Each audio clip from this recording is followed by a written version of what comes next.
বৈষম্যবিরোধী ছাত্র আন্দোলনে ছাত্র জনতার মিছিলে গুলিতে আব্দুল মোতালিব নামের এক কিশোর নিহতের ঘটনায় রাজধানীর ধানমন্ডি থানার হত্যা মামলায় গ্রেপ্তার সাবেক মন্ত্রী শাহজাহান খানের 7 দিনের রিমান্ড মঞ্জুর করেছেন আদালত।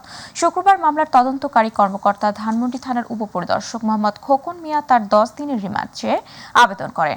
শুনানি শেষে ঢাকার মেট্রোপলিটন ম্যাজিস্ট্রেট মাহবুব আহমেদের আদালত এই আদেশ দেন। বিস্তারিত আবু সাইদ রিপোর্টে। বৈষম্য বিরোধী আন্দোলনে ছাত্র জনতার মিছিলে গুলিতে আব্দুল মোতালিব নামের এক কিশোর নিহতের ঘটনায় রাজধানী ধানমন্ডি থানায় হত্যা মামলায় গ্রেপ্তার হয়েছেন সাবেক মন্ত্রী ও আওয়ামী লীগের প্রভাবশালী নেতা শাহজাহান খান। যৌথবাহিনীর অভিযানে ধানমন্ডি থেকে গ্রেপ্তারের পর শাহজাহান খানকে নেওয়া হয় ডিবি কার্যালয়ে। সেখান থেকে শুক্রবার বিকেল 3টায় নিয়ে আসা হয় ঢাকার মেট্রোপলিটন ম্যাজিস্ট্রেট মাহবুব আলমের আদালতে। আর এরপর মামলা তদন্তকারী কর্মকর্তা ধানমন্ডি থানার উপপরিদর্শক মোহাম্মদ খোকন মিয়া তার 10 দিনের রিমান্ডে চেয়ে আবেদন করেন। শুনানি শেষে আদালত 7 দিনের রিমান্ড মঞ্জুর করেন বলে জানান রাষ্ট্রপক্ষের আইনজীবী। ঘটনার পরিষ্কার তথ্য দিয়ে এই আসামির বিরুদ্ধে 10 দিনের প্রসিকিউশন পক্ষ রিমান্ড আবেদন দাখিল করেন। পরবর্তীতে আমরা রাষ্ট্রপক্ষে আইনজীবীরা সহায়তা করি এবং বিজ্ঞ আদালত ঘটনা শুনে এই যেহেতু আব্দুল মোতালিব মারা গিয়েছেন ঘটনাস্থলে, এর কারণে এই আসামির বিরুদ্ধে বিজ্ঞ আদালত সন্তুষ্ট হয়ে 7 দিনের রিমান্ড মঞ্জুর করেন। এ সময় সাংবাদিকদের সাথে কথা বলেন শাহজাহান খানের আইনজীবী। শাহজাহান খানের পক্ষে আমরা অনেক লয়ার ছিলাম, প্রায় 50 জনের মতো। সেখানে যেটা হচ্ছে উনাকে 10 দিনের জন্য রিমান্ড চেয়েছিলেন। উনার হার্ট এভাবে ম্যাসিক হয়েছে যে উনি যে কোনো সময় দুর্ঘটনা ঘটতে পারে। এই জন্য আমরা চাচ্ছিলাম উনার রিমান্ড বাড়ির পূর্বক উনাকে যেন স্বাস্থ্য বড় যে কোনো হসপিটালে চিকিৎসাধীন রাখা হয়। গত 26 আগস্ট নিহতের পিতা আব্দুল মতিন বাদী হয়ে ধানমন্ডি থানায় হত্যা মামলা দায়ের করেন। মামলায় শেখ হাসিনা সহ 176 জনের নাম উল্লেখ করা হয়। এ মামলায় শাহজাহানকে 23 নম্বর আসামি করা হয়েছে। আবু সাইদ, মাই টিভি, ঢাকা। সাবেক ভূমিমন্ত্রী শামসুর রহমান শরীফ ডিলুর ছেলে শিরহান শরীফ তমালকে পাবনার ঈশ্বরদী উপজেলা থেকে গ্রেপ্তার করেছে র্যাব। সকালে র্যাব 12 গণমাধ্যমকে এই তথ্য নিশ্চিত করেছে। র্যাব জানায়, গ্রেপ্তারকালে তমালের কাছে একটি বিদেশি পিস্তল, একটি ম্যাগাজিন, 4 রাউন্ড গুলি, 10 পিস ইয়াবা পাওয়া গেছে। এ সময় তার ব্যবহৃত প্রাইভেট কারও জব্দ করা হয়। তমাল ঈশ্বরদী উপজেলা যুবলীগের সভাপতি ছিলেন। 2017 সালের নভেম্বরে সাংবাদিক মারধরের ঘটনায় কারাগারে যাওয়ার পর দলীয় শৃঙ্খলা ভঙ্গসহ সন্ত্রাসী কর্মকাণ্ডে জড়িত থাকার অভিযোগে তাকে যুবলীগ থেকে বহিষ্কার করা হয়। সম্প্রতি কোটা সংস্কারের দাবিতে শুরু হওয়া আন্দোলনে শিক্ষার্থীদের ওপর হামলার ঘটনায় দায়ের মামলার আসামি তিনি। গত 5 আগস্ট আওয়ামী লীগ সরকার পতনের পর থেকে তমাল আত্মগোপনে ছিলেন।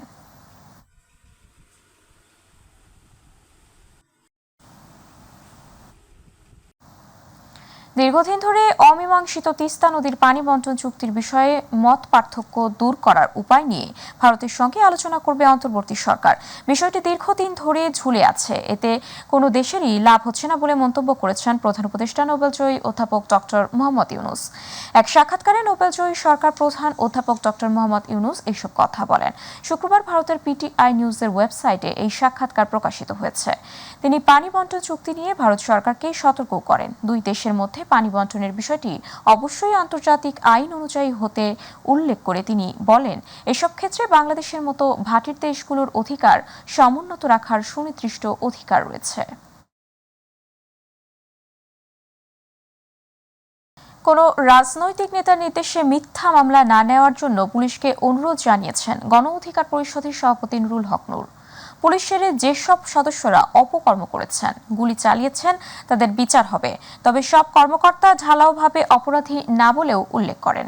সঙ্গে জুমার দিনে আওয়ামী লীগের নেতাদের আল্লাহর কাছে মাপ চাইতে বলেন তিনি। সকালে ফরিদপুরের ভাঙ্গা বাস স্ট্যান্ড এলাকায় এক পথসভায় এসব বলেন নুরুল হক নূর। এ সময় তিনি তার দলের প্রতীক ও স্লোগান তুলে ধরেন। তিনি আরও বলেন, পতিত স্বৈরাচার ও তার দোসরদের পরিণতি থেকে শিক্ষা নেবেন। মানুষ যাতে আপনাদের উপর ত্যক্ত না হয় সেভাবে কাজ করবেন, মানুষের পাশে থাকবেন। ঐক্যবদ্ধ হওয়ার, ঐক্যবদ্ধ থাকার যে শক্তিটা কি এইবার তো দেখেছেন। গুলি চলেছে 71-এ এরকম হয় না। 71-এর মুক্তিযুদ্ধে যদি সেই সময় পাকিস্তানিরা হেলিকপ্টার থেকে 7ই মার্চ সোহরাওয়ার্দী উদ্যানে গুলি চালাতো, শেখ মুজিবুর রহমান সহ সবাই চিৎপাটাং হয়ে যেত। সেইটা কিন্তু পাকিস্তানিরা চালায় নাই, কিন্তু শেখ হাসিনা যাত্রাবাড়ি চালিয়েছে, উত্তরা চালিয়েছে, মিরপুর চালিয়েছে, সমতল থেকে চালিয়েছে। ছাত্র জনতা বিপ্লবের মাধ্যমে অর্জিত বিজয় নস্যাতে এখনও পরাজিত ফ্যাসিবাদী শক্তি তৎপর জানিয়ে ঐক্যবদ্ধভাবে কাজ করার আহ্বান জানিয়েছেন দলটির স্থায়ী কমিটির সদস্য আমির খসরু মাহমুদ চৌধুরী। অপরদিকে ভারতের প্রতিরক্ষা মন্ত্রী রাজনাথ সিং বাংলাদেশকে যুদ্ধরত দেশের সাথে তুলনা করে বক্তব্য দেওয়ায় প্রতিক্রিয়ায় বিএনপির সিনিয়র যুগ্ম মহাসচিব রুহুল কবির রিজভী আহমেদ বলেছেন, এমন মন্তব্য প্রশ্নের জন্ম দিচ্ছে। যে কেউ বাংলাদেশে অশুভ দৃষ্টি দিলে দেশের মানুষ তার উপযুক্ত জবাব দেবে।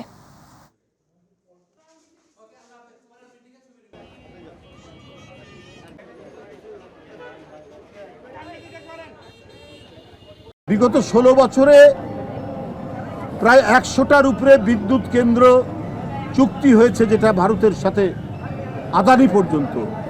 এখানে যে খসড়া চুক্তি, খসড়া যে শর্ত, চুক্তি নয় শর্ত, এটাও তৎকালীন যে দামি সরকার, সেই সরকার দেখেনি, এসছে সই করে দিয়েছে। কারণ টেবিলের নিচ দিয়ে তো হাজার হাজার কোটি টাকার লেনদেন হয়েছে।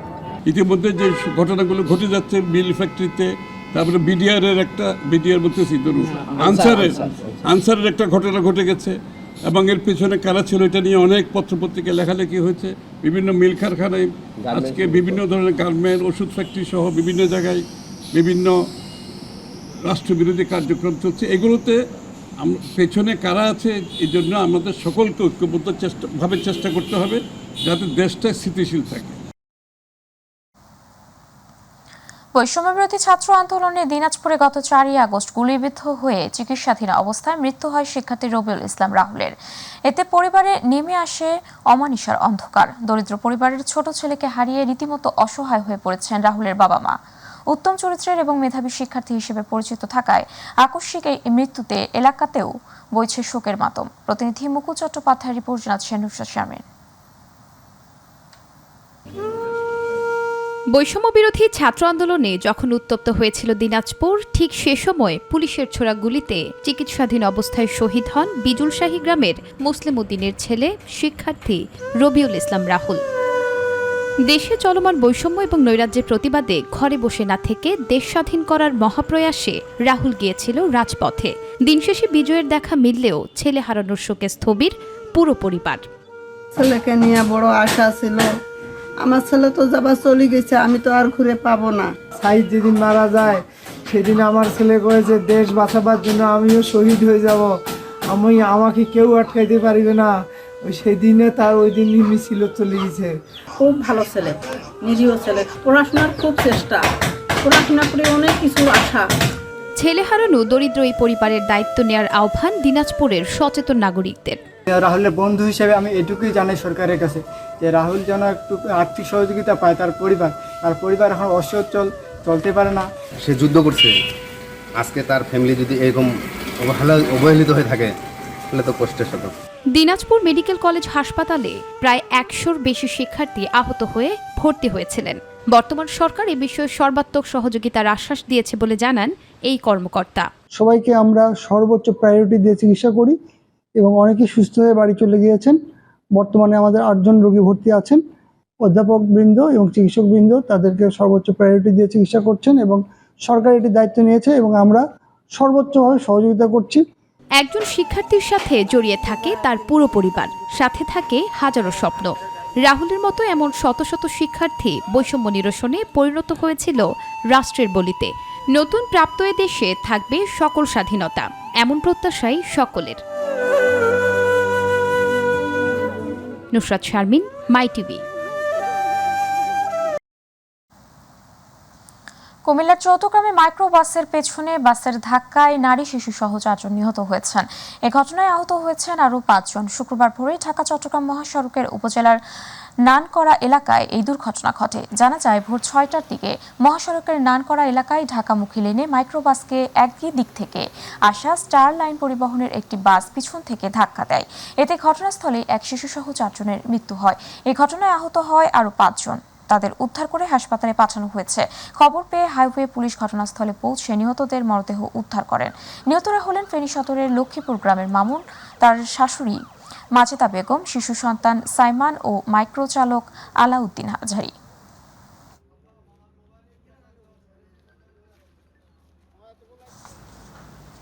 আন্তঃসীমান্ত নদীতে আন্তর্জাতিক আইন লঙ্ঘন করে বাঁধ নির্মাণের প্রতিবাদে ত্রিপুরার ডম্বুর বাঁধ অভিমুখে লং মার্চ কর্মসূচি পালন করেছে ইনকিলাব মঞ্চ।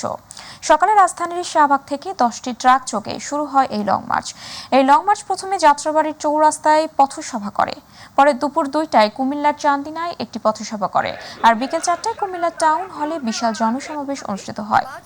সেখান থেকে পদযাত্রা নিয়ে বিবির বাজার পৌঁছায় লং মার্চটি। লং মার্চে যোগ দিতে সকাল থেকে শাহবাগে জড়ো হন অসংখ্য শিক্ষার্থী ছাড়াও বিভিন্ন শ্রেণী পেশার মানুষ। পরে সংক্ষিপ্ত সমাবেশ করে ট্রাক যোগে লং মার্চ শুরু করে ইনকিলাব মঞ্চ।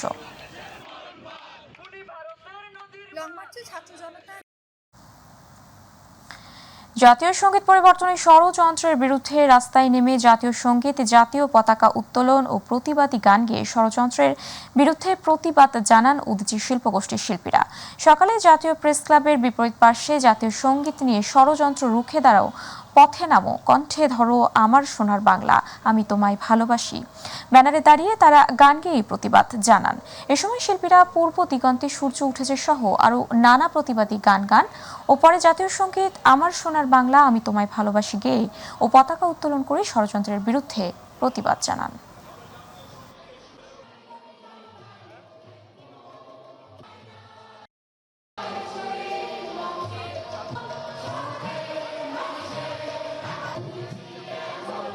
এই জাতীয় সঙ্গীত আমার সোনার বাংলা, আমি তোমায় ভালোবাসি, যখন এই বাক্যটা আমরা উচ্চারণ করি তখন আমি যদি দেশপ্রেমিক হয়ে থাকি, আমার ভিতরে যদি দেশপ্রেম থাকে, তবে অবশ্যই আমার চোখ দিয়ে পানি বেরোবেই। আমাকে যদি পরিবর্তন করতে বলা হয়, আমি তা পরিবর্তন করতে রাজি হব না। সেই জাতীয় সঙ্গীতটাকে যদি নতুন ধারাতে করতে চায়, সেটা তো আমরা মেনে নিব না। বার্তাটা দিতে যাচ্ছি, আমাদের সংবিধানের যেই মুক্তিযুদ্ধের মাধ্যমে অর্জিত বাংলাদেশ, সেই অর্জিত বাংলাদেশের মৌলনীতির কোনো কিছুতেই হাত দেওয়া যাবে না। আমাদের শরীরে 1 ফোঁটা রক্ত থাকতে জাতীয় সঙ্গীত পরিবর্তন করতে দেব না। এইটাকে নিয়ে এই সময় বিতর্ক যারা চলছে, এরা আসলে অপাঙ্ক্তেয়, এদের কথাকে মূল্যায়ন করাটার পক্ষপাতী আমি না। অভ্যন্তরীণ সরবরাহে ঘাটতি না থাকার পরও সপ্তাহ ব্যবধানে আবারও চড়া নিত্যপণ্যের বাজার। ডিমের দাম ঊর্ধ্বমুখী, সঙ্গে বেড়েছে মুরগির দাম। আর রপ্তানি বন্ধ হলেও কমেনি ইলিশের চড়া দাম। শাকসবজির দামও আকাশচুম্বী। এদিকে ভারতের বিকল্প হিসেবে চীন, পাকিস্তান, মিয়ানমার থেকে প্রচুর পেঁয়াজ আমদানি হলেও দামে কোনো হেরফের দেখছেন না ভোক্তারা। বিস্তারিত আমিনা হীরার রিপোর্টে। সপ্তাহের ব্যবধানে কমেনি নিত্যপণ্যের দাম। ভারতের বিকল্প হিসেবে চীন, পাকিস্তান, মিশর ও থাইল্যান্ড থেকে ৫,৫৮৮ টন পেঁয়াজ খালাস হলেও খুচরা বাজারে মেলেনি তার সুফল। কেজি প্রতি পেঁয়াজ এখনও বিক্রি হচ্ছে ১২০ টাকায়। পেঁয়াজের দামটাও আজকে যদি বলতে চাই যে ভ্যাট কমানোর পরেও দেখতেছি যে পেঁয়াজের দামটা এখনো ১১০ টাকা করে, তাহলে তো এরকম বিষয়টা মেনে নেওয়া যায় না। দেশি পেঁয়াজ ১১৫ টাকা 20 টাকা চলে। রসুন দেশিটা এখন বর্তমানে 230 টাকা 40 টাকা চলে। আফটার ফ্লাড মনে একটা ইনফেক্ট আসতেছে, যেহেতু মানে এখন মাত্র শুরু হইলো, দেখা যাক সপ্তাহে দাম মনে হয় বাড়বে আরো। গত সপ্তাহের তুলনায় কেজি প্রতি ১৫ থেকে ২০ টাকা বেড়েছে ব্রয়লার মুরগি ও সোনালী মুরগির দাম। কমছে না মুরগির ডিমের দামও। ত্রাণের অজুহাতেও বাড়ছে চালের দাম। মাছের বাজারে রীতিমতো আগুনের উত্তাপ। দেশে ইলিশের রপ্তানি বন্ধ থাকলেও কমছে না দাম। ব্যবসায়ীরা দাম নিয়ন্ত্রণে বললেও ভোক্তাদের অভিযোগ নিয়ন্ত্রণে নেই ইলিশের দাম। আগের থেকে কেজিতে 100 টাকা কমছে। আগে 1.5 কেজিতে বেচতাম 1900 টাকা, এখন মাত্র 1800 টাকা। বলছে যে দাম পানির মতো হয়ে গেছে 1300-1400 টাকা। বেসিক্যালি 1300-1400 টাকা হচ্ছে ছোট ছোট ইলিশগুলো। হ্যাঁ, আপনি দেখবেন এখানে যে ইলিশগুলো আছে সেগুলো হয়তো 1300 হতে পারে। এদিকে সবজির বাজারে 60 টাকার নিচে মিলছে না কোনো সবজি। কাঁচামরিচের দাম এখনো আটকে আছে 160 থেকে 180 টাকায়। ভোক্তাদের দাবি, সবজির চড়া দামে অতিষ্ঠ তারা। সিসিঙ্গার দাম একটু বাড়ছে। সিসিঙ্গা গত সপ্তাহে ছিল 40 টাকা, এখন সিসিঙ্গা বিক্রি করতে আসছে আপনার 60 টাকা। সিসিঙ্গার দামটা একটু বেশি। শসা গত সপ্তাহে ছিল 60 টাকা, এখন শসা বিক্রি করতে আসছে 50 টাকা। এই বেগুনের কেজি, বেগুন তো আপনার ভালো মন্দ আছে। গোল বেগুন আপনার ভালোটা 80 টাকা কেজি। দামটা মনে করেন 60 থেকে 70 টাকা 80 টাকা হলে সর্বোচ্চ আমাদের জন্য। কারণ আমরা অল্প বেতনে চাকরি করি, আমরা মধ্যবিত্ত ফ্যামিলির মানুষ, তো যে দামটা যদি কমে তাহলে আমাদের জন্য জীবন ধারণ করতে অনেক সুবিধা হয়, না আমাদের অনেক কষ্ট হয়ে যায়। যেমন আলু, পেঁয়াজ এগুলো অনেক দাম বেশি। বাজারে সুষ্ঠু মনিটরিং করে সিন্ডিকেট প্রতিরোধের প্রত্যাশা ভোক্তাদের। আমেনা হীরা, মাই টিভি, ঢাকা। অর্ধযুগেও শেষ হয়নি বরিশাল ভোলা মহাসড়কের নির্মাণ কাজ। সড়ক জনপদের দুর্বলতায় সাহেবের হাট বাজারের আরসিসি ঢালাইয়ে নিম্নমানের নির্মাণ সামগ্রীর ব্যবহারের অভিযোগ উঠেছে ঠিকাদারের বিরুদ্ধে। পাশাপাশি তদারকিতে থাকে না কোনো প্রকৌশলী। ব্যবস্থা নেওয়ার আশ্বাস দিয়েছে কর্তৃপক্ষ। পারভেজ রাসেলের রিপোর্টে বিস্তারিত।